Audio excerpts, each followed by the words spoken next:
HD stock analysis and price predictions for Tuesday. Is Home Depot stock a buy? Well, I'll be breaking this down in this quick and short 1-minute video.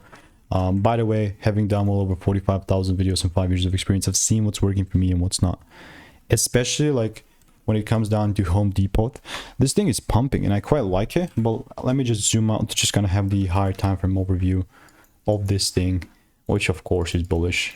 I mean, come on. Home Depot, baby. Well, yeah, I mean, here's the top.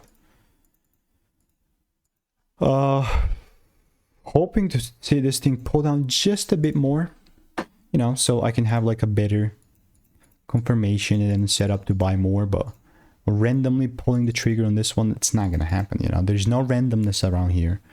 Only me following my strategy that I've refined over 45,000 videos and I have data collected that's working. So not financial advice. Now, obviously, please do your own due diligence. Here, without the price, give me the confirmation. I'm not going to be buying. So if you want to stay tuned and get free money making emails and insights, click the first link in the description. See you in the next one.